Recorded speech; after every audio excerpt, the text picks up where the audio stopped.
What's up, everybody? Welcome to episode 1 of From the Beginning. Thanks a lot for tuning in. I'm your host, Chris Casella, and our first ever guest is a guy who literally came from nothing.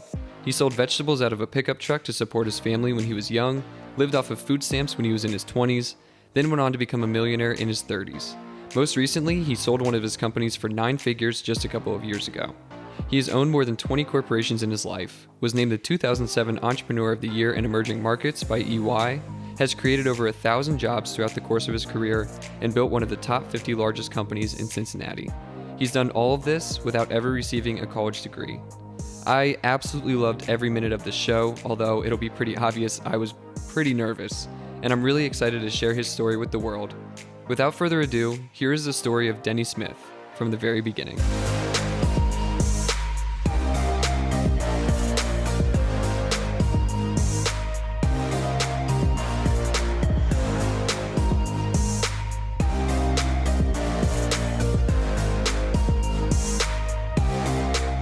All right, Denny, thanks a lot for being on the show. I've wanted to do this for a long time, and I'm excited to have you as a first guest. You know, we've known each other for a little while. I appreciate you opening up your home, and I'm happy to have you. You're welcome. You know, I'm curious, and just to give a quick intro, what are you doing right now? You've obviously accomplished a lot in your life, and now that you've kind of settled down a little bit, I know you have a place in Florida, you have a place in Cincinnati, you're bouncing back and forth, but what do you have going on in your life? Well, you're exactly right. Chris, I live half the time in Florida and half the time in Cincinnati, Ohio. I'm kind of semi-retired. My children are running most of the companies.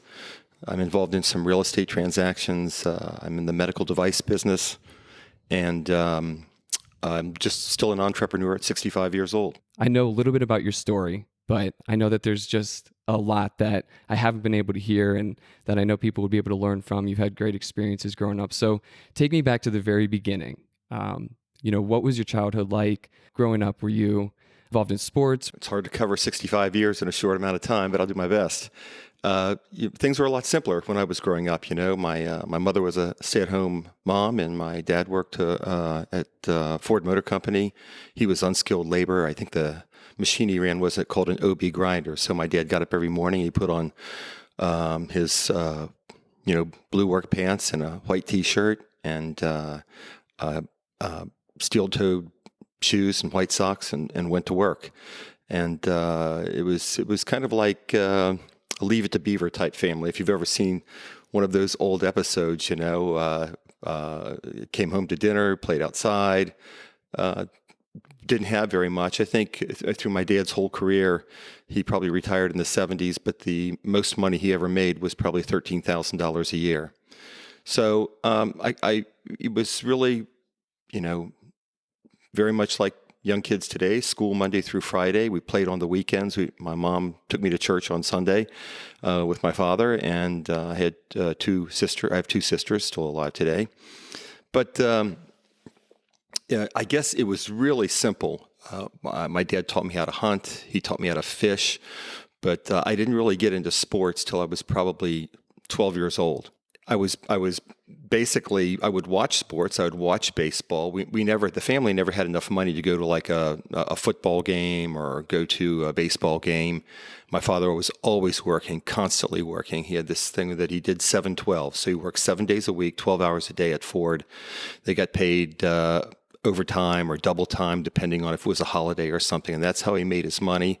Besides that, I saw him fixing up houses. So you see a lot of these on the internet and on the TV. You see a lot of home fixer-uppers, we'll call them, where they're buying a house and they're redoing the landscaping and painting, and that's what my dad did. In Cincinnati, he owned over 50 houses, not at the same time, but he owned over 50 homes. And so I was the son that helped him. So at 10, 11, 12 years old, I would be on the second floor painting gutters. So I worked alongside my dad, and I had a lot of friends. We lived in a community where it was a very small high school. I went to Deer Park High School in Cincinnati, and grew up in that community as a young child. And we just played outside. We played in the woods. Now, were you living in those homes that your father was flipping Were you, did you own 50 here and there, but you lived in the same place, or were you moving around and kind of doing what we call now live and flips? Yeah, live and flips. We would be moving in a house, and my mother would have the classifieds open in the Cincinnati Enquirer or the Post and Times Star, and she'd be looking for the next house. And sometimes we wouldn't even get out of the boxes. We would just be living in the boxes. The house would sell, and we had moved to a new house. But yeah, lived in most of them, painted most of them, cut the grass. We only had 3 television channels back when I was growing up, and they didn't come in very clear. And it was always news and 60 Minutes and things like that. So cartoons were for Saturdays. Yeah. And if you just didn't want to be inside. Yeah. So played outside a lot. Absolutely. And you moved, so just to be clear, you moved upwards of 50 times throughout your childhood, but you were always in the same place. You had the same group of friends, just living in different houses. I mean, you didn't have a place that you were necessarily settled down in. Yeah, it was 2 communities. So it was basically Deer Park and Sharonville. Okay. So most of them, I would say 35 of them, Yeah. Anyway, my dad instilled in me these very simple qualities, the good guy always wins, the hard worker always wins, always do the best job when you're at work. When we did watch movies on television, or I would always watch old westerns, or the theme of the movies were basically the good guy always wins. You have a guy in a black suit or a black hat, and then you have a guy in a white outfit. The guy in the white outfit always wins the girl, wins the money, wins the lifestyle. He wins. Good guy wins. And very unusual today. Often you watch a movie today and it's just the opposite. The bad guy wins, The girls like the bad boys. Yeah. Back then, the girls like the good guys. Nice guys finish last. Yeah. Nowadays. So I always wanted that. I always wanted to be a hero. I guess to emulate that, as I was growing up, I got into sports, and I worked really hard. I was a good high school athlete, but I certainly wasn't great. Yeah. What sports? I played. I ran track, but I excelled more in basketball. But played football. I was quarterback on my school football team for a while, and then I quit that, and then I focused on basketball. But really knew nothing about sports till I was probably 12 or 13 years old. Yeah. If I could go back a little bit, I guess I should go back into my childhood a little bit more, because these are the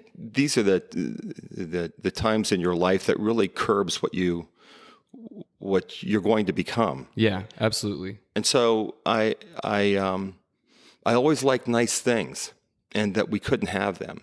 And we weren't poor by any means, but every penny was spent to provide a lifestyle. And we would call it middle class lifestyle. I remember going into, in Cincinnati, here it's called United Dairy Farmers, and one time I wanted an ice cream cone. I was probably 10 or 11 years old, and it was a dime. And I said, "Mom, can I have an ice cream?" And she said, "We just don't have it." Yeah. And later on in life, I would learn that from my mother that she said nobody could balance a checkbook like she could, because sometimes at the end of the month, the family would only have 25 cents in the checkbook. Yeah. So we had our family gardens, we had sometimes we would have as many as 25, 50, 100 tomato plants. And at the age of 10 years old, it was a very embarrassing situation. My dad worked at Ford Motor Company on third shift. And he would, the guys would all run to their cars. My mom would pick him up because my dad was legally blind. She took him to and from work. And I would sell vegetables, tomatoes, and bell peppers, and green onions, and cucumbers out of the back of the pickup truck. So that's good experience at a young age, though, right? I mean, when you think about... Well, it's very humiliating for a 10 or 11-year-old boy the first time that you do it. Yeah. But when you start getting paid, you really, and you're making $1 or $1.50, it gets real easy the next time you go out because you're hungry. You want the money. And you can think about that. You think about the situation. You have a quarter. You have 25 cents at the end of a month. That can go a couple of different ways. People can get used to that lifestyle, and they can say this is just how it is. Or you can sit and think to yourself and say, I want more. And you mentioned how you like nice things, and it's just motivation can come in a million different ways, but when somebody's at the very edge or the very bottom, having just a quarter at the end of a month, I can imagine how having to go out and sell tomatoes and finally seeing that reward from putting in the hard work and suffering through the bit of humiliation can make you start to imagine what life can be like if you find a niche or you find something that you enjoy doing and work really hard at it to make a new lifestyle for yourself. Well, yeah, and we didn't, I didn't know that. I wouldn't say that we were poor. I just didn't know this was the backdrop of my life. I didn't know that we didn't have much money in the checking account or anything. We always had food on the table. I was always outside having a great time, had lots of friends. And, when I really got into sports later on, I, as a young child, got into basketball, and I found out that, that camaraderie, sports is a microcosm of life. You have winners, you have losers, you make a mistake and it costs your team the game. And next week you're the hero and everybody's encouraging you and saying it's not your fault, or and then you're doing the same thing to other people. So I think that interaction in school really helped me out. But again, I guess I keep saying that life was much simpler back then. It was so simple. It was doors were left open in the house, and your mother would come out and yell for you to come in, and there was not a lot of distraction. What do you think it is about today? You think it's social media and just having the internet and being able to be connected even after school or until 1 a.m. with your classmates? Well, look, I had about I'm going to say 25 or 30 corporations in my life that I've started, and I've never been on LinkedIn and I've never been on Facebook, and because I just don't need to put it out there, I was always, if I want to contact somebody, they can usually get in touch with me, and I don't want to say that, look at me, this is my life. I think there's too much of that. I'm not saying it's a bad thing. Some people have fun with it. I think you're supposed to have fun with it, but it's really a lot. It's really time consuming to do that, and I was always interested in building something other than a Facebook page. Right. I tried to find you on LinkedIn before I sat down for this interview because I wanted to learn a little bit and couldn't find anything. So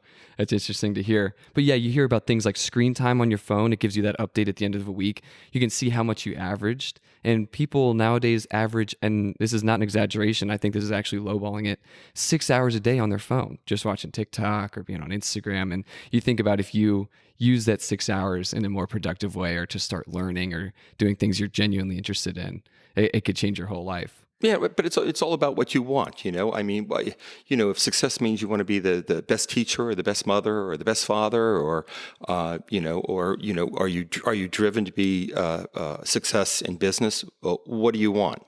Because if you want nice things and you want to be involved in philanthropy, you're either going to have to give your time or money. And I always wanted to have nice things, and I always wanted to give back to my was self-gratification. I didn't have to tell anybody that I was doing this, or go out and pound my chest, or put it on Facebook that I did this for this organization, or I gave that much. But it was more like self-gratification. I was doing it because it made me feel good. Yeah, and so just going back, you're involved in sports in high school. You're more focused on basketball. I'm curious about what kind of impact that had on your personal development, and then did that lead to anything? Did you go to college for basketball? Did you go to school? What was the next step there? I went to actually, I was good. I was a good high school basketball player, and I did play some college basketball. I first went over to Northern Kentucky, and I made the Thomas More basketball team, and then my old high school coach went up to a little university called Southern State. It was in Wilmington, Ohio, and I took my classes at Wilmington and played basketball for Southern State. But I think what sports taught me was that I was a good leader. So I was always co-captain of the football team. I was co-captain of the basketball team, co-captain of my track team. So what it taught me was, to be inspiring, I guess, to other people and other players, and to be respected by coaches and to be respected by teachers. And with that admiration, you got girlfriends and you got notoriety. And so, I went off and I played some college basketball. I was a very poor student. Today they would call it ADD, ADHD or something like that. I was very ADD. I got distracted very easily. Through high school, I was a C and B student with probably a D thrown in there every now and then, and maybe an A every now and then, probably gym. But it taught me to, if it wasn't for basketball, I probably wouldn't have gone to college because I loved the sport so much. I could play all day long. And I was just a terrible student. But numbers always, story problems and stories and any type of lengthy reading always came difficult to me because I couldn't comprehend the story. But like things like statistics and economics, which was just a formula, that came very easy to me. I just memorized the formula. And so I struggled terribly through school, and I graduated with an associate degree. Now, I went on beyond that, and I got more credit hours towards an undergraduate degree. But I just couldn't take school. I would start out with 18 hours, and I would end up with 3 at the end of a semester. Yeah. And what were you majoring in at the time? It's business management. And so when you graduated with your associate's degree, and so I'm assuming you were done playing basketball, what was the next step? When I was a young boy, I cut grass and I shoveled driveways. You'd knock on doors to make, $1 or 50 cents or $1.50 or $2 or whatever.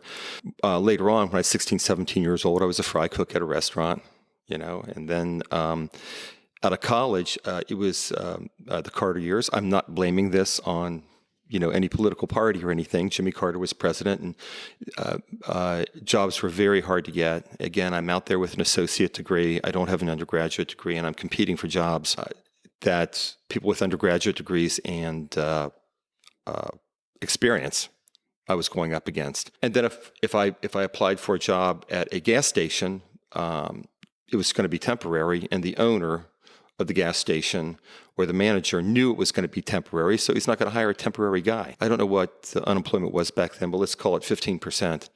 So I was living I had a girlfriend. I was living in a trailer park, probably one of the worst trailer parks in all of Cincinnati in terms of aesthetics. I didn't have a job. I was on welfare.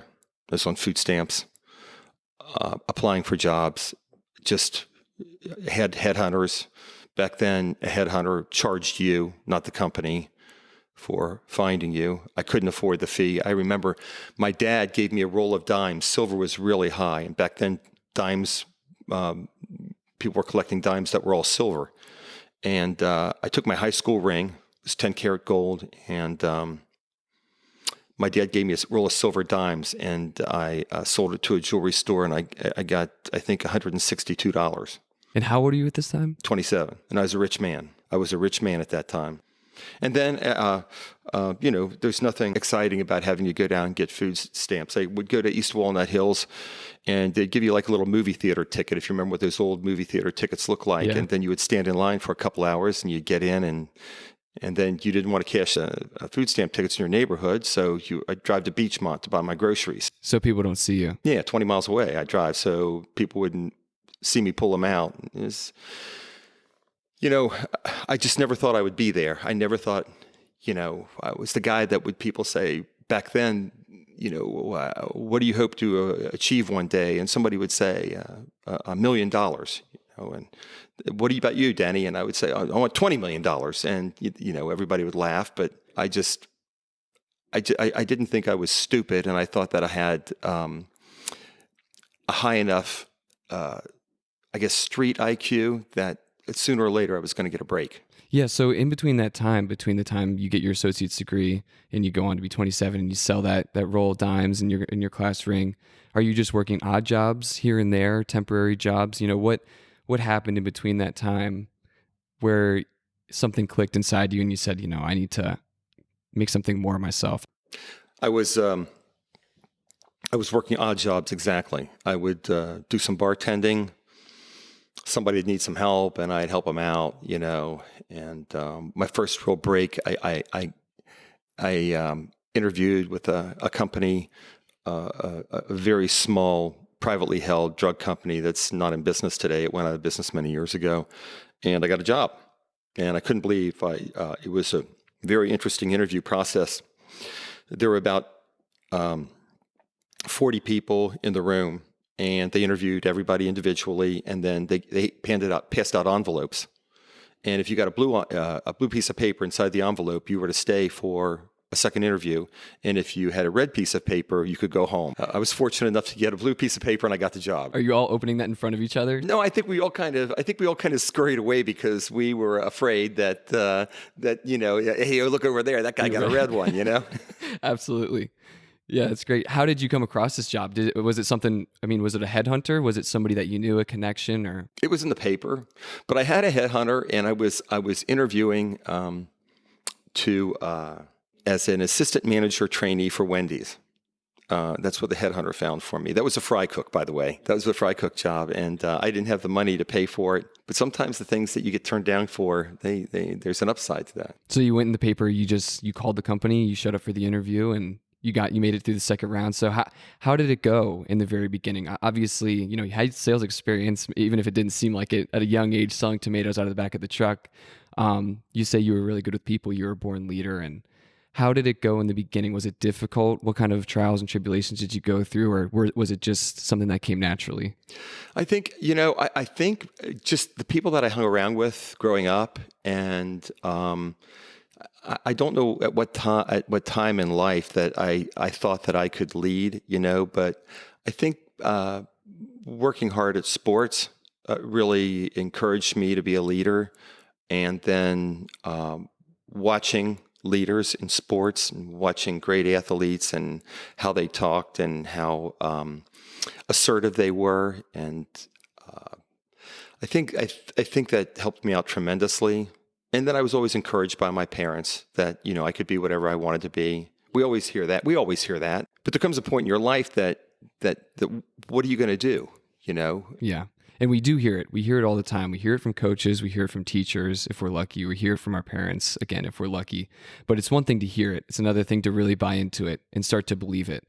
And for a lot of people, it takes either hitting rock bottom or being on food stamps, being on welfare, for them to really sit back and say, hey, maybe this is true. Maybe I need to kick it into gear. When did you know that you could actually be really successful in that role or in that job? And then as a follow-up, when did you know that you could venture off and actually start your own company? Well, it was a drug company, actually, but we didn't just sell pharmaceuticals. It was a generic drug company. And it was a distributor, but we sold other things like sundry items like, ace bandages, and we sold scissors, things that you would find, pill boxes, things that you would find in a community drugstore. So I was not being a good reader, not comprehending well. There were several of us in class in Michigan, in Detroit, and I would get tongue-tied, and I couldn't pronounce the names of the drugs, like hydrochlorothiazide. And so I was going to be the first person that they kept an extra week for training, which was quite embarrassing. But they didn't make me stay. And so I went out in the world and started calling on drugstores and trying to sell them generics. Now, generics today are very popular. Back then, cost-wise, they were very inexpensive compared to brands. But the pharmacists didn't want them, because they felt that they weren't the same thing, that they stood behind companies like Merck Sharp and Dohme and Pfizer, and they would throw my card back in my face and get out of my store. Some of them would even mispronounce it. They would say genetics. I'm not going to have any genetics in my store. So it was a learning experience. And one day I held up a bottle of furosemide, which the brand name is Lasix, and I looked at the bottle of Lasix, and it said 40 milligrams furosemide that's what the bottles say. The chemical compound of a generic is usually the name of the generic. So it said Lasix right underneath 40 milligrams of furosemide, and I looked at the generic bottle, and it said 40 milligrams of furosemide. One was $40, the other one was $400. And I just knew it was going to take off someday. It was just a critical and pivotal point that I just said, they have to see the value in this. Unfortunate for a lot of my friends that were working in the same industry as me, they were trying to get out of the generic business and go to work for a brand company. And the rest is really, I should say, history. I stayed in the generic industry, and a lot of people moved on. And it seems, nowadays, and just looking back, it seems like such a simple concept. It's the same ingredient. It's just a brand name. It's just under either generics or genetics, if you want to call it that, or a brand name. And, why weren't other people able to see it? What was it? Was it just literally the willingness to look and to take a step back and say, what is the difference here? Or why were so many people so quick to leave for brand and you were able to say, hey, this is the same stuff? Well, at the time, there were probably a lot of generics that were not bioequivalent.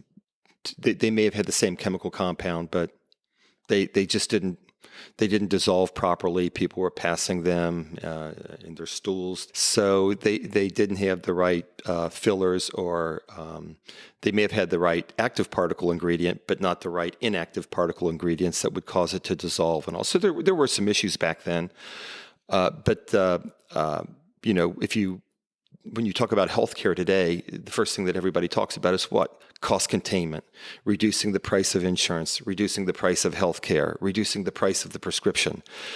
So I saw that at a very early stage, going back 30 years ago. I saw that as this something's going to happen. This is going to turn around, and so I went from there. I got a job at another company that had a wider line of generics and a more attractive label. And you may say, well, it's a prescription, Denny. What does the label mean anything? Well, it's all aesthetics. It's all, who you're trying to sell it to. And I went to work for them, and I became very successful with them.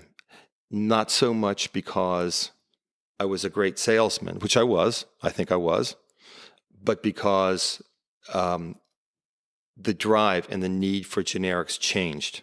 Is it just the affordability aspect? The affordability aspect, cost containment to the pharmacy, spending less money for the same thing, being able to build a significant amount to third party, making a lot more money. The cash paying customers, prescriptions were reduced by 50%.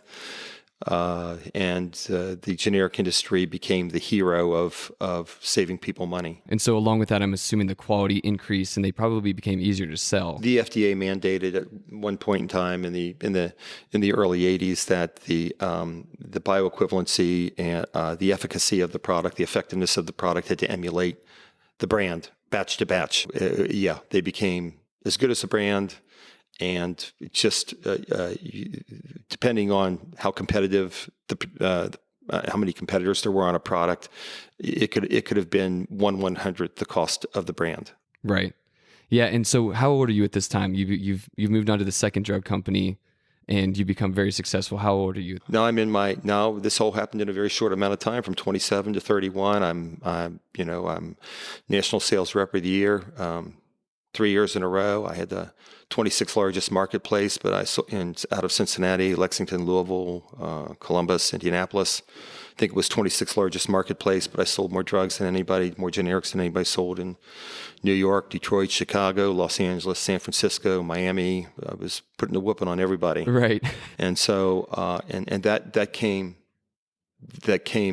I put some miles on. Like it was strictly outworking the competition, always showing up, always being there, helping the pharmacists out. I literally would go out and set stores on a Saturday and Sunday on product that wasn't even my product, just so the pharmacist would like me and give me a shot at his business. Yeah, and that was going to be my next question. You don't get to a position like that where you're out selling the rest of the country without doing something different. And I was curious, what was it about you that was different? And so you say the hard work and going out and doing the little things like setting up the pharmacies. But what do you think, what was it intrinsically when you think about, who you are as a person, what drives you? What was it that was allowing you to feel more motivated or to go the extra mile compared to the other competition who was, falling behind? It was all about winning. Even going back to sports, it's all about winning. You don't get a back when there were no participation trophies when I was a young boy. Right. Okay. You had to win to get a trophy. Exactly. You didn't win, you didn't get a trophy. Yeah. You didn't win the girl's heart, you didn't get the girl. You didn't win the sale. We were straight commission. You didn't make the money. So I think a lot of people have it backwards. They want to get paid first and show their company or show their partner that that you pay me first and I'll win later. It doesn't work like that. If you look at, again, I say it's a microcosm of life. Sports are, you look at a player, he bats 333 in pro baseball, and he gets paid a lot of money. But when he first goes up, he's never been to the plate in his life. They're not throwing a big contract at him. So you have to win first. And that's a good way of looking at it too. So the next step is you're the national sales rep of the year 3 years in a row.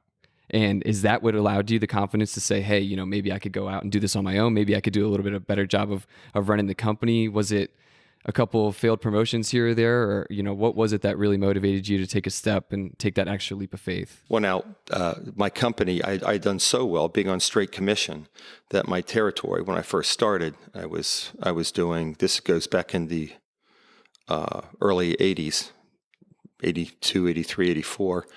And so when I started, my territory was doing $20,000 a month, and I got paid 5% commission. Yeah. So you can figure it out. I was making $12,000 a year. Right. I was using my own car and paying my own gas and traveling, in a 100-mile radius, from Cincinnati to see pharmacies. Yeah. So my territory, when I was interviewed to be a regional sales manager, and I think the job started at 70,000, and I told management, I said, I'm going to make $200,000 this year, and they said, no, you're not. We're splitting your territory into 3 territories, and here I am. I was making a lot more than $70,000 a year, which was huge money. I was probably making more like $100,000 a year in the early 80s, and so I'm making this huge money. And I got to go back $30,000 or $40,000, and in order to get a promotion. Yeah. And I thought, I've got an associate degree. Don't buck the odds. They told me I would have management's ear, and I was very well respected. And so I took the job, because the alternative was to stay in my territory, and it gets splits a third, and my income goes to a third. Right. Wasn't happy about it, but I did that. And as I grew up in the organization, I became more successful. My region went from number 5 in the nation out of 5 regions to number 1 in the region. I changed a lot of sales territories around. And again, I got stuck in an office. I became successful to the point that there was corporate politics. A new CEO came in from Bristol Myers. He didn't like me too much. And here I am in an office with an associate degree. And that's when I said, I'm always going to be somebody's gopher unless I move on and I try to start my own company. So, did it take you, was it something that took a few months once you made the decision? Was it something that was just kind of immediate? Or did you just say, that's it for me? I'm going to go out and I'm going to start, I'm assuming probably competing with that same company that you left. Yeah, I did. I started writing a business plan, and you have to understand. Here's a guy that wasn't very articulate at the time. I'm not saying I'm articulate now, but my diction was very poor. My mother and father came from the South, and I would say things like, "Can you bring me to the store?" or "I should have went." And at one point in my life, when I was working for the pharmaceutical company, my boss said, "Denny, I should have gone, not I should have went. You're far too smart to sound so stupid." So that really hurt my feelings. Wow, I can imagine, yeah. So I started to listen to how people talk, how they spoke. And yeah. But I started writing a business plan, and we didn't have computers. We had computers back then, but not personal computers. So I had to type it on a typewriter. I typed very poorly. And, I had a lot of whiteout, and typed the business plan, would go get numbers and from products coming off of patent, put them into my formula as incremental sales and what the margin that they were going to make. Purely speculation. I had a mentor, I don't even remember who it was, from downtown Cincinnati. He was mentoring me, and then he said, "By the way, do you have a non-compete?" And I said, "Yeah, I have a non-compete." And he said, "I can't see you anymore." So, and then I went out and I tried to get money. So you're raising capital at this point. You wrote your own business plan, and you're going to go into the same field as the company that you left, and you're raising money with, how are you finding people to raise money from? Well, that's a whole nother experience. I'm married at the time. I'm going out and I'm trying to raise money, and some investors would say, "Hey, that sounds great, but we own 100% of the company, and you don't own anything. And after you perform, we'll let you to buy shares back." And I said, "Well, that's not fair. I'm the guy that's doing it all." And then they told me about their risk. What if you and your wife get a divorce and she ends up owning 25%? Now we got a new partner. You're putting no skin in the game. You have no money. And what if you decide to quit? What if you get mad with us and quit? What if you say you're going to move out of the city? What if you start interviewing with somebody else? And so I quickly realized that just having a good business plan doesn't get you the majority share of the company. So I found a company in Cincinnati on the verge of bankruptcy. And the owners were in real financial trouble. They had a number of people to run the company, and they had all failed. And I convinced them that to give me a shot, and I would do an LBO, a leveraged buyout, where it was strictly based on performance, that I could buy up to 70% of the company. Based on what terms? Strictly on performance. Strictly on performance. Performance, the company making money. I could take money out of the company and pay them. At that time, it was $120,000. Okay, that's what I'm curious about. I'm curious about the threshold, how much money is actually involved, what they're worth at the time. It was $120,000, and I would get, their houses would become unsecured from the bank, and I would end up with 70%. And did it go that smoothly? Was it everything kind of just go in a straight line? You make the terms, you perform, and then you buy the company, or was it a little bit more complicated than that? A year and a half later, I asked them to come in. They did not work for the company. One was a lawyer, one was a real estate agent, and they came in. I handed them a check for $120,000, and I said, "I'm your new partner," and they refused to take the check. So we went to court for 2 years. Spending over $300,000 in a company that was making very little money, but was out of harm's way. And I bit the bullet and I settled for 60%. But there were numerous lawsuits and partnerships are very difficult, especially when one person's doing all the work and you have silent partners. And you can imagine walking into a situation like that they might not be the greatest businessmen to begin with, the greatest people, even if their company's not doing too well, and they've had people in and out the door trying to save it. Why was it that they wouldn't take the check? Were they didn't think that you could actually do it? Were they not really, if they had other jobs, they just weren't invested in the company and they just wanted to sit back and cut the check for themselves? Or no, they knew that the company it was going to have tremendous value based upon how it was growing, and they knew that they had made a bad deal.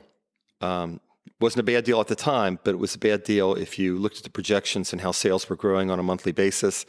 It was kind of like one of those uh-oh moments, we sold this thing too cheap. Right. So we decided to make lemonade out of lemons and come together. And I actually started with them. I remember the day. It was May 21st, 1989. And then over the course of the next through 1996, we ended up selling that company. I ended up owning 43% due to a number of foolish mistakes that I made, but I ended up owning 43% of the company, and we sold it in 96 for I think around $16 million at that time. 16? Yeah. Okay. Okay. So 43. Yeah, it wasn't a bad. Yeah. It wasn't a bad. We didn't have a lot of debt. We built a corporate headquarters. We ended up selling the building, and it was a really good. It was a really good climb for me. Yeah. I'm just looking back, and I'm kind of going chronologically, and I'm thinking, in your mid-20s, you're living in a trailer on food stamps, driving to a different, part of town, 20 miles away, because you don't want to cash them in front of other people. And on a whim, you find a job in a paper, and you get a job with a drug company. And I'm guessing, are you 33, 35 when you sell this company for $16 million? No, it's probably more like 30. It's probably more like 30, 39. But, fear is a great motivator. When you've had a taste of success and you've accumulated some wealth, and you're accumulating it along the way. Different things motivate different people. And I'm not saying it's all about fear. It's not all about food stamps and welfare, but it's about nice things and having a plan. I always had a plan. I always wanted to retire early. I always wanted to be able to pay my credit card bill off the end of the month. I always wanted these things, and people have a governor. Do you know what a governor is? Enlighten me. No. Well, when you were a kid and you had like a go-kart or a mini bike or any car for that matter, like let's say you rent a truck from U-Haul. You ever notice how that truck will only go 60 miles an hour? Well, they make that so it'll only go 60. So they put a governor on the throttle, so it can't go above a certain speed. So people have a governor, and that governor maybe they just want to, if they could make $50,000 a year, that's good enough for me. And the rest of the time is going to be for travel and leisure and being at home and, watching television.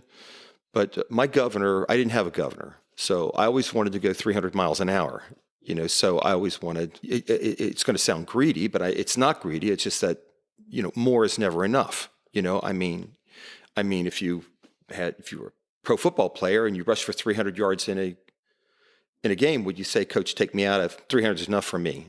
You'd stay at the game, you'd continue to do as well as you could. And that's what I did. I always stood in the game and tried to do as well as I could through life. And I'm just thinking about it. You take away the governor and it can send you in a couple different directions, right? And you experience both of them where you want to go 1,000 miles an hour and you're not exactly sure, which direction you want to head in though. And that's where you find yourself kind of at the bottom, if you will, on food stamps and on welfare. But then once you find that direction and you find, what you're good at or what you're interested in, and you're able to really focus on it, then, there's no ceiling if you don't have a governor, because like you said, more is never enough. And you just want to keep on building it until, either you're satisfied or it can't go any higher. Yeah. And it's, it affects your lifestyle. It affects what you could do for your children. It affects how you can help your friends and other family members. It affects how you can help. You can be philanthropic and help out other organizations, and or if you want to give back to your religion, it's not something that you go out and put out on Facebook, but it kind of warms your heart that you're making a difference in people's lives, and that also carried over into your my company, that I made a difference. I do feel like I made a lot of difference in people's lives, because I felt like I was paying them more than they would make for doing the same job at another company. While you're doing all this, because it sounds like, if you have to go 1,000 miles an hour, you really have to sell out in order to achieve that success in such a short amount of time. What was the work-life balance like back then? How was it, with the rest of your family, with your parents, with your wife and your, kids at this point, if you have kids? Was it difficult to strike that balance and to be a good businessman, father, husband, son, the whole 9 yards, or did you find it relatively easy? No, it was really difficult because I wanted to coach my children when they were playing sports at a young age, and wanted to teach them hard work, wanted to teach them to be good followers and good leaders, and I wanted to teach other children that. So I coached sports but sometimes I'd forget the basketballs, and my wife would say, I'll meet you at the gym for practice. I'll bring the balls and stuff because I was working late. And sometimes after that, I would go back to the office. It was very difficult, traveling a lot. It was very difficult. I went on from there to, here I go again. It's the mid to late 90s. I get a payout, get some money. Life is good, built a big house, and everybody says, go ahead and retire. And so what I did, I took my money and I put it where everybody else did, into the dot-com companies. And we all know what happened to that in the late 90s, and I lost a lot of money. So here I am now, year 2000. When I sold my company, I stayed on board from 96 to 2000 as president and CEO, but they got tired of me and they fired me. Why is that? I think they saw it as a cost containment. Cost containment. They could get somebody for less, or they thought that they could get someone that was better. for the job. We had a number of disagreements, and so I left and started another company. I was outside my non-compete, and I started another company. And now is this Masters? It was actually initially called DBS Trading to start. Are those your initials? Yes. DBS? Dennis Bernard Smith. Call me Denny, though. Please call me Denny. Yeah. So anyway, again, I liked building. I liked winning. Bought a building down the street from them, and was going to teach them a lesson. Yeah, I didn't even think I had to ask what the motivation here was once you said that they kicked you out as CEO or that you guys parted ways and you wanted to start another company. I had a feeling that your motivating factor might be winning. Yeah, not to quote MacArthur, but I remember getting in an argument with them, and they had wrapped up some of my stuff in newspaper, like my glass, my cup, my coffee cup that had my name on it, Denny Smith, CEO, and some other stuff, some awards that I had won. And I sat on the other side of the desk from the new CEO, and I said, "I'll be back." And he said, "You have a non-compete." I said, "Yeah, I know, but I will be back." So stole a line from MacArthur there from World War II. But yeah, I started up, bought a building, and started what was called flipping drugs. You wouldn't know what that means, but I was purely speculating. I would buy a drug and I would spec that it would go up in price. Drugs had 24 months expiration on them, prescription drugs did, and so I would say, this product's going to go up. So I'd go out and I'd buy 5,000 bottles of it and just sit there and cross my fingers. And this is purely, I'm imagining this time you didn't go out and get other investors. Was this all just purely from the capital that you had made from the sale of the business? Yeah, well, half of that capital was gone, remember, because the dot-com companies. But yeah, I didn't want a partner because my partnership was a very difficult partnership in the company that I sold. And they had gone into the real estate business, and they had an invite, and I felt that I'd created a lot of wealth for them. But they didn't invite me into their real estate company. So I wasn't going to invite them back into my pharmaceutical distribution company that I was starting. Yeah. So did you start off with a team? Did you start off by yourself? How did you grow this thing? Was it more of the same? I know you said that you're speculating on the drug prices, so it sounds like you're doing something a little bit different this time around. Yeah. Well, I ended up in the same place, but I started out just speccing on drug prices and studying the pattern of price increases on both brand and generic drugs. And so I started out just by myself. Then I added a person. Then I added another person. Then I added another. And I remember we made, the drug was called promethazine. And there had been 4 or 5 competitors on the product. And I had bought probably 50,000 bottles of it. It was a $7 generic, but the brand was $400. Now there was only one player on the generic. And I bought all this thinking they've got to raise the price. And they sure did. They raised it to like $35. Now, it was still 10% of the brand, but there was no sense in it being 5% of the brand. So made a lot of money on that one, and then went and said, we're going back in the call center business. I'm buying a building. And I bought a building and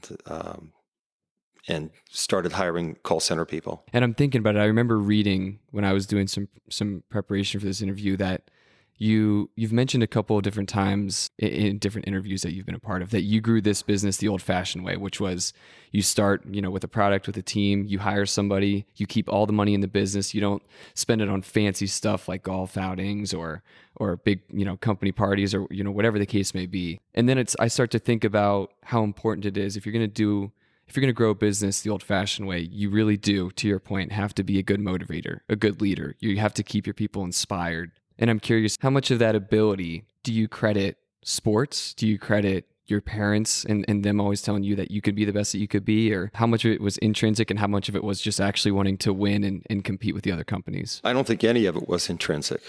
I think, it was a combination of how I was brought up, to a level of decency to other people, winning. Winning is a very important attribute. You look at anyone who's successful, today, and you have to win to get the, Kentucky Derby. You have to win the race to get the roses, and fear. I'm just saying for myself, once you have a level of success and you're able to help your mother and father out, you're able to help your friends out, you give people jobs, you never want to lose that. and fear of going back that, and let me tell you, it wasn't easy. It wasn't all uphill. I mean, there were many times I was on the verge of bankruptcy. Many times I was out of covenant with my bank, and I used to say, I'm going to end up I said, if this thing doesn't go through, I'm going to end up in an apartment, a 1-bedroom apartment with a black and white television set. And you probably don't know what a black and white television set is, but I do.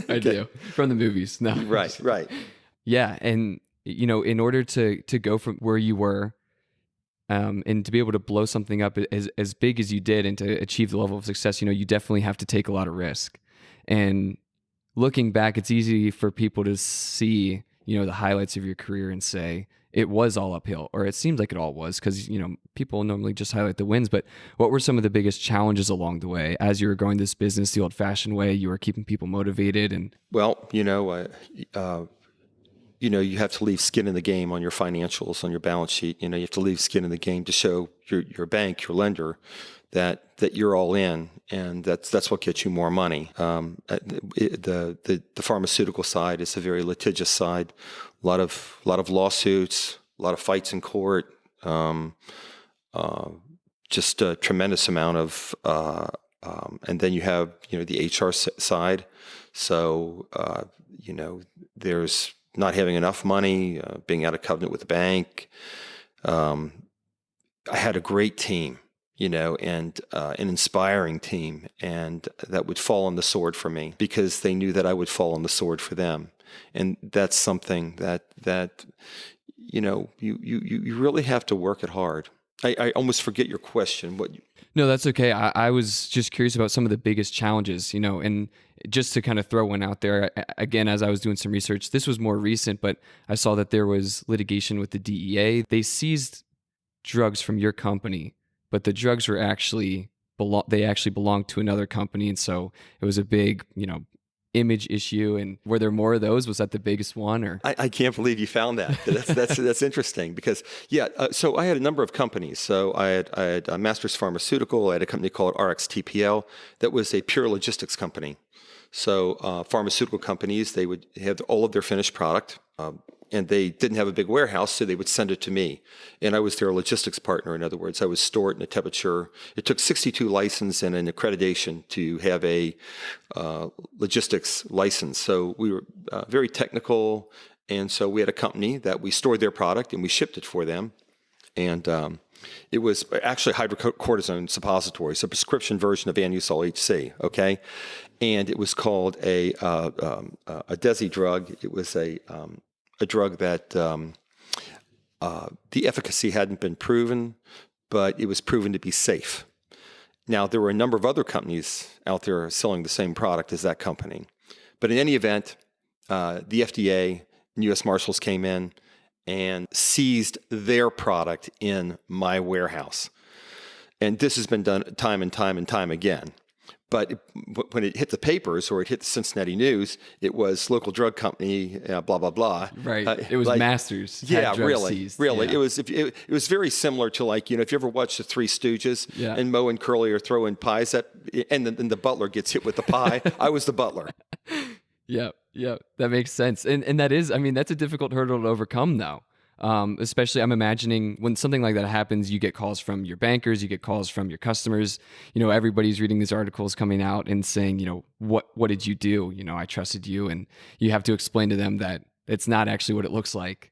Oh yeah, I had a good friend of mine that owns a very prominent restaurant in Cincinnati here. He ran up to me. I pulled in his restaurant and he ran out in the parking lot. I said, "Oh my God, I feel so sorry for you." I said, "For what?" He goes, "I just saw it. It's all over the news." And I was like, "Oh guys, come on, guy, it's not a big deal. It's not my stuff." And then I told the company.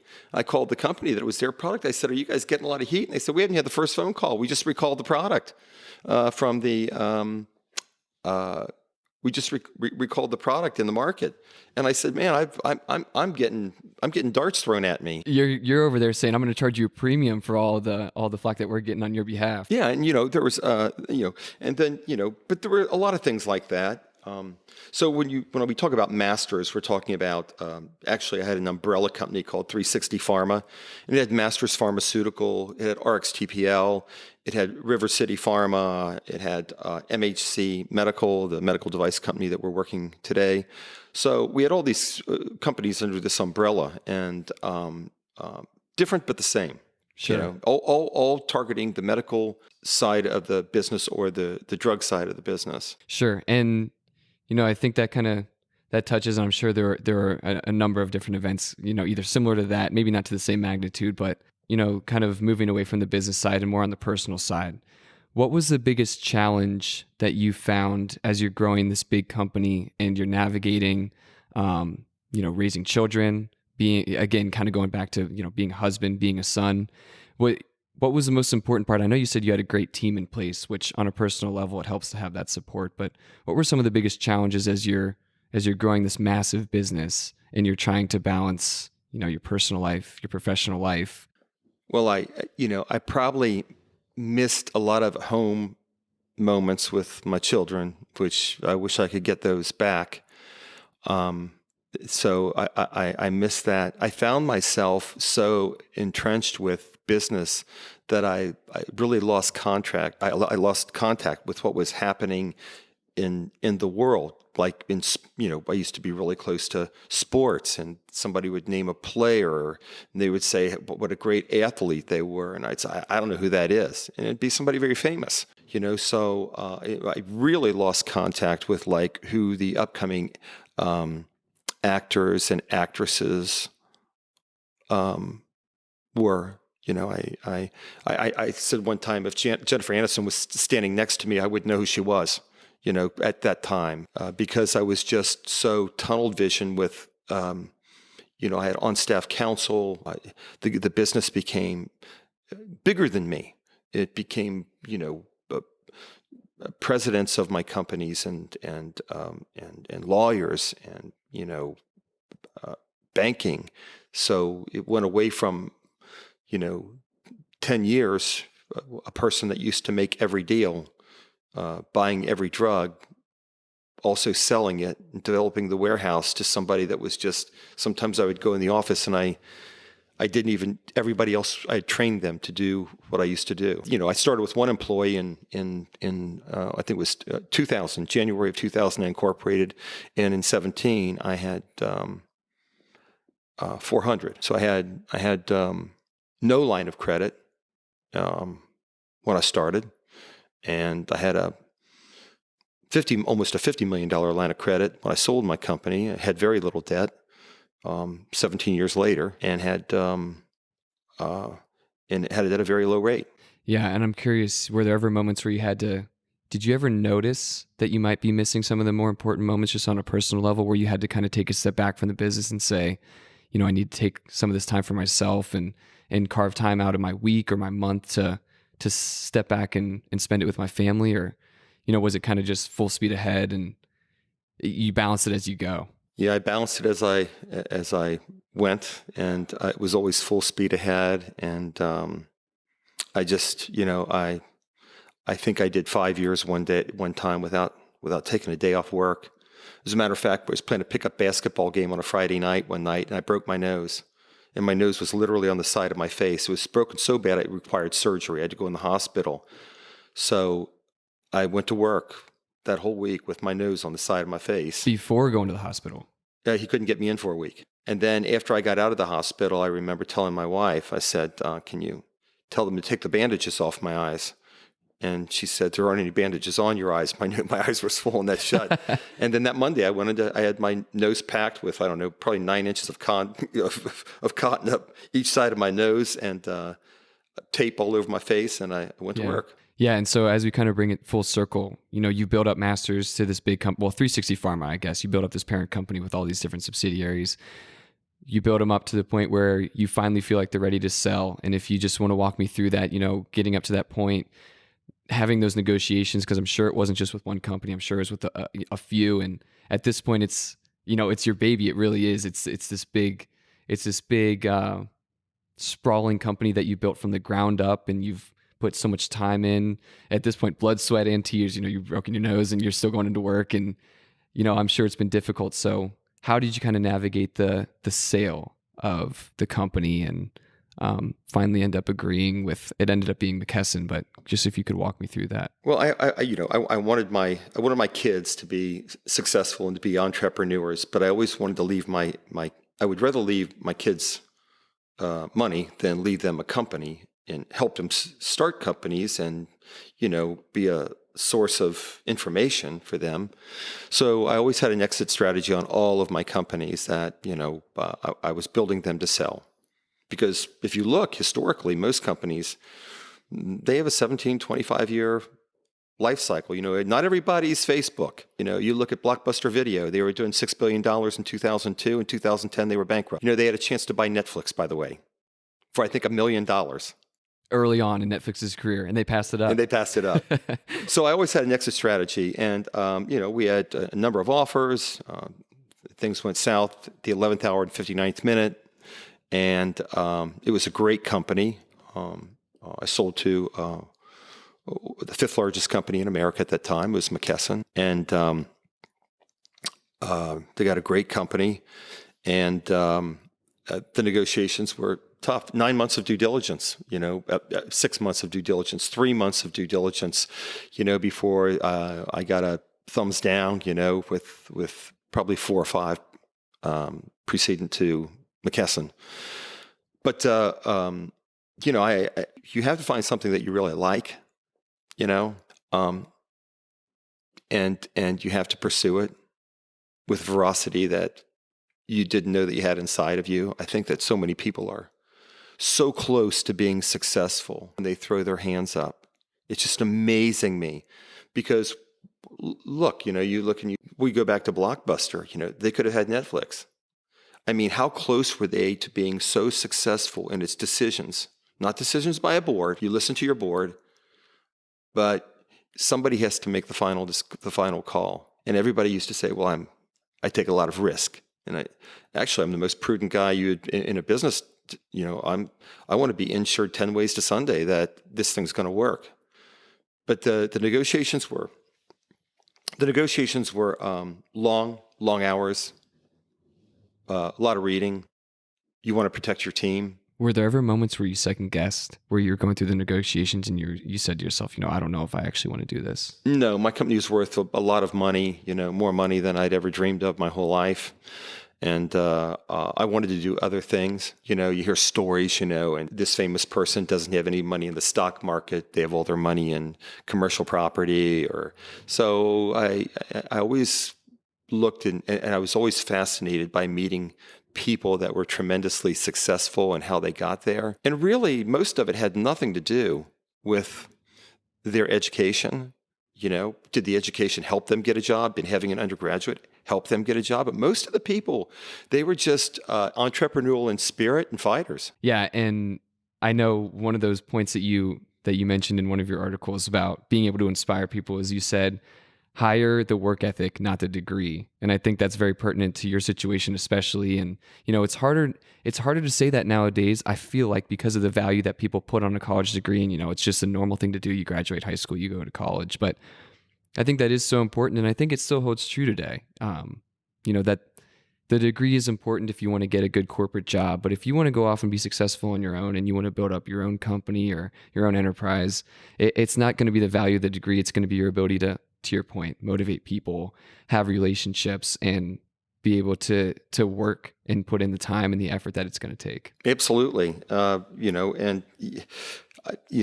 think you said that well, that, and when you have a team or you have a business association with your employees or your employer, you have to, you look into the soul of the person. Would they fall on the sword for you? Because I would fall on the sword for them, right? And kind of a Braveheart type moment, yeah. that kind of R moment, where they would do anything for him because they knew that he would do anything for them. And I think that's true of, you hear these outliers where they're vicious and they don't care about people. But most people have a tremendous amount of philanthropy in their heart as they create wealth. And I try to give back to the community. I feel so so grateful for where I am in life at 65 years old. Yeah. And I guess just to bring it back again, you sell your company, and we talked a little bit in the beginning about what you're doing now. And you mentioned that you're still building up MHC, and, where do you feel like you stand? And I don't know if you can even disclose this, but where do you feel like you stand in the life cycle with MHC? Where are you right now, and where is your business? Where do you see it going in the near future? Well, I have my children that are running the businesses. They're entrenched in it, and they come to me with the big questions. But for the most part, they've been doing it for a while, and they've been doing a great job. I have a great vice president, a great VP of sales, and we have a tremendous following with our employees. They know there's when companies give back or pay more money, it takes a leader that has a giving heart, but it also takes the ability to do it. So fortunately, we have the means, and we have the motive, Yep. and that breeds a strong following. That I think people like working for us, But then I'm out where I'm at in life. I'm like I said, I'm 65. I recently had back surgery, and 2 months ago, 2.5 months ago, I had 2.5 years ago, I had a shoulder replacement. So I'm fishing a lot, trying to get back in shape. I'm fishing a lot. I enjoy hunting. I'm doing that some. Still looking for opportunities to buy businesses and build businesses, finding undervalued assets, and being patient with that. So many people try to make it happen, and you can't make it happen. You just gotta wait for the opportunity and seize the opportunity. Yeah, and I think at this point in the story, I'm really curious a lot on reflection and what it is that if you had to give one piece of advice to somebody who's listening to this and hearing your story, what would be the most important lesson that you've learned? And even if you're just taking a step back and you're looking back at that same kid who's selling tomatoes out of the back of his truck, and he has no idea what kind of journey he's about to embark on. If you could give one piece of advice to that kid, what would it be? Well, first of all, there's always somebody worse off in life than you are, be it with, handicapped physical conditions, or, coming from a broken home, and or living in an environment that's depressed, or being abused. So I didn't have any of those things. So I was really lucky, very, very fortunate. And Chris, I'll tell you, there were times after I built a really beautiful home and I was still becoming successful that I would pull out of the driveway and I would just, I'm a spiritual person. I just say, God, I don't get it, because I'm not the perfect guy. I've done a lot of bad things in my life. But I would say, why me? And I think you're supposed to work hard, and if you want to be successful, if you've got a governor, on your motor, you need to take it off, because if you've got that governor, and if you say whatever the number is, let's say it's $250,000 a year, or $150,000 or $500,000, you pretty much become what you think about. So I thought about hard work. I thought about winning a lot. And then emulate success. If you're around successful people, or you see a successful business and you're in that, you've got a business that's in that umbrella. Like, let's say you see somebody that, man, I know this guy, he's doing great. He's got 10 restaurants. I've got one. I'd like to be like him. Well, if you want to be like him, franchise or own 10 restaurants. You're not going to be like him with one. So you want to emulate success. It's just a winning attitude, leading, following, giving back. There's so many things. And an important point relevant to what you just said, the person, and I heard this on another podcast, the person who owns the grocery store on the corner probably is working just as hard, maybe even harder, as somebody like Elon Musk. And the only difference between the two people, now, take this with a grain of salt, but the big difference between the two people is how big they think, whether or not they have a governor. And it sounds to me like the person who owns the grocery store on the corner and works really hard, probably works weekends, takes time away from his family, doesn't think that he can own something like a Kroger or a Whole Foods. But somebody like Elon Musk takes his ideas and just says, I'm going to be the biggest in the world. And I think that mindset and that level that you allow yourself to either think or aspire to is so important. Absolutely. The composition of an income statement is all the same for all companies. The composition of a balance sheet, it's all the same. It's just how big's the income statement and how big's the balance sheet. I used to, didn't graduate with a finance degree, didn't graduate with a undergraduate business degree, didn't know the front end of an income statement to a balance sheet, didn't know anything. And now I can tell her, I tell everybody, you want me to tell you what your company's worth? Give me 2 minutes and give me your balance sheet. I'll start from the back of it and I'll read forward. Right. But yeah, you're exactly right. He's putting up in just as much time. So it absolutely has to do with thinking. And if I look back over my life, the first thing that I think is, I should have done more. I could have done more. I could have been bigger.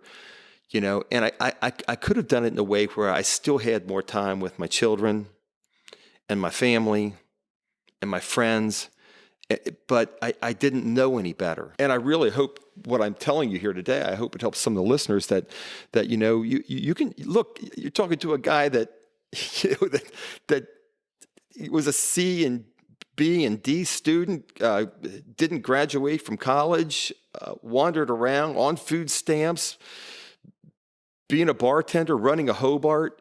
You hear these stories all the time, and they're real stories. But I look at it and I say, if you put yourself in the right mind, anybody can do it. Yeah, so few people hear that and just think it's not even a reality to them. It's kind of an intangible idea, but there's so few people who say to themselves, that could be me. And I think that's the biggest difference. And then again, you touched on this, it's the people who stick with it. They go out there and they're willing to fail and learn from their failures. And then, well, you see these stories all these time. This guy, he buys this company and it's an undervalued asset. I don't know, restaurant, whatever it is, and they franchise it or they keep it within the family or their friends, and they add locations, and all of a sudden it becomes successful. Well, what happened to the individual that started this? He looks back on it and he says, "Why? I could have done that." He just didn't. Yeah, exactly. Just either take action or don't, and it makes such a big difference. The hardest part in anything is getting started. The second hardest part is sticking with it when things get hard.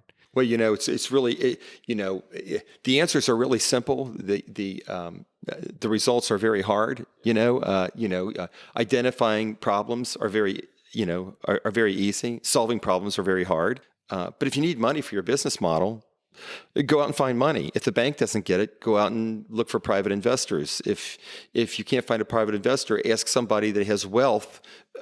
What kind of person would do this? And then if you have to give up equity to make your dream come true, then you give up equity. Because if you're young, you can always do it again and again and again and again. But you got to start somewhere. Life is three things. It's time, money, and health. When you're young, you've got time and health, but you usually don't have very much money. And as you're older, you've got more money, but you're running out of time and health. Yeah, and I think that's a great way to put it. And I think that's probably the reason why perspectives change so much as you get older, because of the dynamic there with those three things. So, yeah, and I appreciate your time. I've learned a ton, and I think your story is incredible. And just seeing such a roller coaster, the ups and the downs, and what has separated you from other people has been incredible. So I appreciate you sitting down with me. I think it's gonna have an impact on a lot of people who are willing to listen, and these lessons are really valuable. So I appreciate it. Well, thank you very much. Can I leave you with one final story? Of course, yeah. A good friend of mine is, and my son's kicking mentor was a gentleman by the name of Jim Breach. Do you know who Jim Breach is? I don't. He's the Cincinnati Bengals kicker in the 80s, and he's the Cincinnati Bengals all-time leading scorer. But he told me one day he was playing for University of California. And he was a good athlete, but he was only like 5'7", and he wears like a size 7 shoe. And he was a kicker, but he also played some quarterback, believe it or not. But he ended up being a kicker. And his coach, he goes, "What are you going to do after you get out of school?" And he said, "Well, I'd like to play in the NFL."